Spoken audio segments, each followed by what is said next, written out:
Nimesimama mbele ya watakatifu wako, naomba unitumie sasa kama ambavyo nimekubali kuwa chombo chako.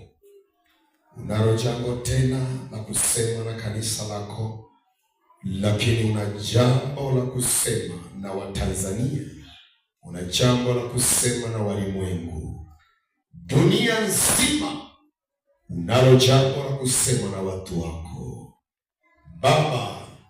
Unataka kusema na Watanzania, unataka kusema kwanza na watu wa Mbarizi na Watanzania, watu wa Mbeya, wa Kenya, wa Namibia, wa Sudani, wa Malawi, wa Msumbiji, wa Zimbabwe, wa Afrika Kusini Baba, paka Misi, Kailo, Kongo, Zaire, Mungu, Sudani, Israeli, Irani, Iraki na nchi zingine zote, na husika kwa ajili ya watu wako. Yako mataifa wanatoa machozi, hawawezi kukusanyika kama tulivyokutanika sasa. Wengine wanaabudia misituni, wengine wanaabudia mapolini, kwenye mapagala, kwenye machaka, kwa sababu amani imetoweka. Tunashukuru sisi Mungu, umetusaidia Tanzania. Tunaiona amani yako, hata tuko mahali hapa Baba, ili tukuabudu liye hai. Naomba tusaidie, tutie nguvu, tuwezeshe. Hatuwezi bila wewe. Kwa jina la Yesu Kristo Mwokozi, utukufu, heshima na adhabu na virudisha kwako. Maana hayo Bwana utayatenda pia kwa ajili ya nchi hizo. Utarejesha amani. Na ninapohubiri sasa, aliyeumizwa kwa sababu ya hayo, uwe faraja kwake. Ajue kukutegemea Mungu, na hali akijua ni mpitaji hapa sio kwetu. Kisha tengeneze aliyosalia.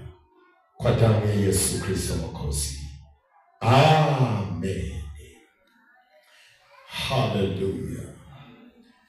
Biblia inasema, Warumi sura ya 8 na mstari wa 36. Mstari wa 36 nitasoma mpaka wa 39.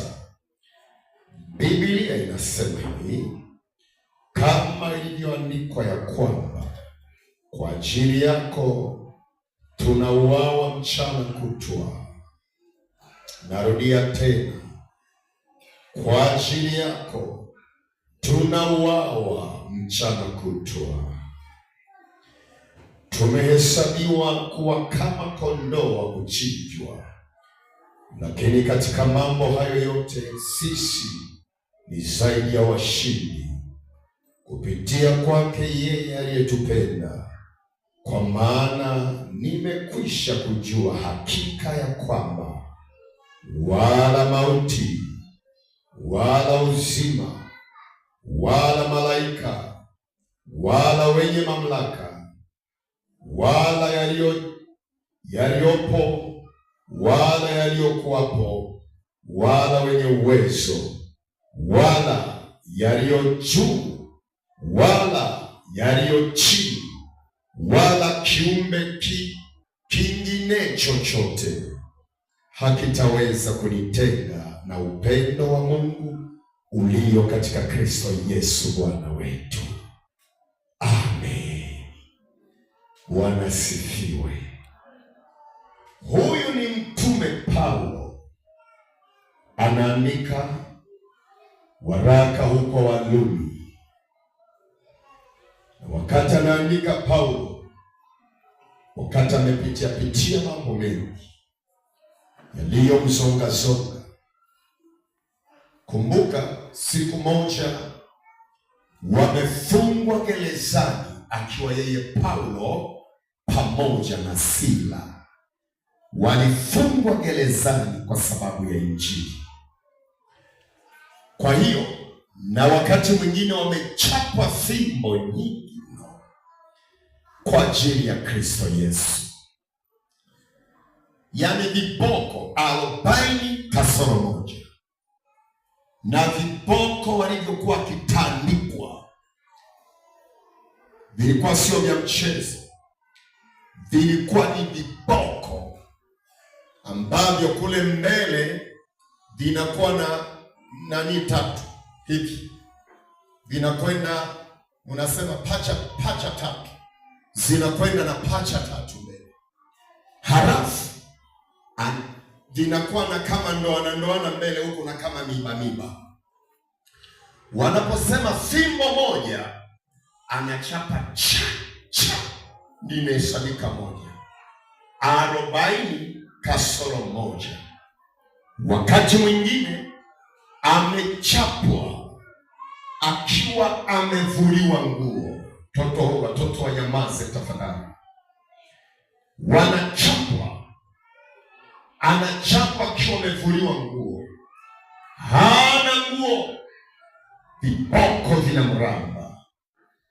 Halafu wakati mwingine anatembezwa sokoni, yupo uchi, hana mavazi, lakini bado anasema Yesu ni Bwana. Na ujumbe wetu leo, kumtumaini Mungu ni kuinuliwa. Narudia, kumtumaini Mungu ni kuinuliwa. Haleluya. Mtume Paulo anasema kama ilivyoandikwa. Iliandikwa anakonukuu kama iliyoandikwa kwenye Zaburi ya 44:22, imeandikwa kwenye Wakorintho wa pili 4:11, imeandikwa kama ilivyoandikwa, kwa ajili yako Yesu tunauawa, tunateswa, mchana kutwa tunahesabiwa kama kondoo wa kuchinjwa.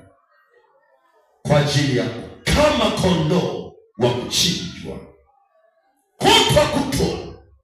Ukipita huku utasikia hili, ukipita kule utasikia lile, ukipita pale utasikia lile, lakini kutwa nzima yanayotuijia yanatuumiza. Tukiwaza tutoke kwenye njia yako, tunaliona kaburi.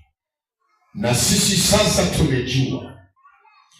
tumeshagundua, kwa kuwa tumehesabiwa kama kondoo wa kuchinjwa. Lakini pamoja na hayo yote, sisi ni zaidi ya washindi. Manake hatutarudi nyuma, tutamtazama Yesu. Maana tunajua ipo faida katika kumtumaini Mungu, na yapo matokeo makubwa. Mpaka tunapofika kwenye yale matokeo makubwa, hapa katikati lazima tusuguliwe, lazima tupite kwenye magumu, lazima tuumizwe. Mengine yanayotukabili ni alimanusu la kupoteza uhai wetu, lakini bado sisi tumejiona ni washindi na zaidi ya washindi. Walioko katika dunia hii wanategemea kushinda kwa kutumia elimu za dunia, kwa kutumia nguvu za kimwili, kwa kutumia uwezo wa kifedha. Lakini sisi tunashinda na zaidi ya kushinda katika wewe Kristo unayetupa nguvu. Na ndiye anasema hilo tumelielewa, na hapo mtu hatupoi, hatubandui hapo. Hata iweje, tutabaki tumesimama kwenye njia kuu, nayo ni njia ya Kristo Yesu. Maana tunajua hakika katika uvumilivu wa mapito yetu, katika uvumilivu wa majaribu yetu, mbele kuna matokeo ya Mungu kutuinua. Mbele kuna matokeo ya Mungu kutubariki. Mbele kuna matokeo ya Mungu kutusogeza mbele zaidi, ili usibaki pale ulipo. Ndipo Mtume Paulo anasema, kwa kuwa sisi ni washindi, hatutaogopa chochote, kwa maana nimekwisha kujua hakika ya kwamba wala mauti haitatutenga wala kututoa kwa Yesu, wala uzima hautatutoa, wala malaika. Kuna watu wanasema malaika amenitokea, ameniambia nipumzike kidogo wokovu. Wala malaika hatutoi. Tunajua ni malaika feki, maana malaika hatuhubiri wala hatufundishi tutoke kwenye njia ya Kristo. Na ndiyo maana anasema wala malaika hatatutoa kwenye tumaini hili la Kristo Yesu. Anasema wala wenye mamlaka hawatutoi, wala wenye mamlaka yaliyopo, yaliyopita, wala yatakayokuwapo, wala wenye uwezo wote hawatatutoa kwenye tumaini hili la Kristo. Wala kiumbe chochote hakitaweza kututenga na upendo ulio katika Kristo Bwana wetu Mwokozi. Vipo vitu vingi vinavyodhaniwa ama kudhania vinaweza kututoa kwenye upendo wa Kristo. Sisi tunasema washindi na zaidi ya washindi, na tunashinda katika Bwana anayetupa nguvu. Na ili kufikia ushindi, maana yake pana mapambano. Ili kufikia baraka, pana mapambano. Ili kufikia uzima wa 100%, hapa katikati pana mapambano. Hatuwezi kufanikiwa, hatuwezi kuvuka kama tumaini letu hatutalichenga kwa Kristo Yesu. Lakini tutashinda kama tumaini letu tutaliweka kwa Bwana wetu Yesu Kristo. Haleluya! Hatuna mashaka na Mungu, hatuna hofu na Mungu. Wakati mwingine shetani huwa anakuja na tisha. Shetani anasema haufiki popote. Wakati unakuwa kwenye jaribu zito, wakati mwingine unauma sana, maumivu yamekuzidia, shetani anakuja na kunong'oneza. Umetumaini ya kutosha, umefika mahali sasa kaburi linakuita. Acha wokovu, nenda kwa waganga wa kienyeji. Na wewe useme moyoni, tumaini langu imeliweka kwa Yesu, na sioni mwingine yoyote wakimtumaini tena. Wakati mwingine shetani anakuja na kunong'oneza. Shetani hajawahi tokea physical, yani wazi kama hivi, akasema mimi ndio naitwa Shetani, kwa hiyo naomba unisikilize. Tena nakuamrisha, nataka unisikilize, mimi ndio Mungu wa pili. Umewahi kumwona Yesu? Sijawahi kumwona. Mimi Yesu nimemwona ana kwako.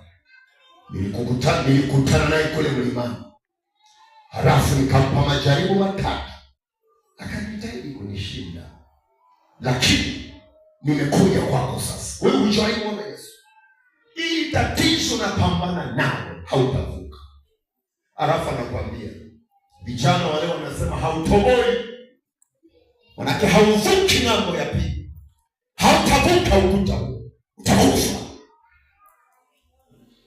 Na wewe ndani jiseme, hajana kwamba hayo maneno anasema kwenye akili yako, moyoni mwako useme, mimi ni mshindi na zaidi ya washindi. Siogopi chochote, namjua yeye aliyeniokoa, alikonitoa ni mbali mno.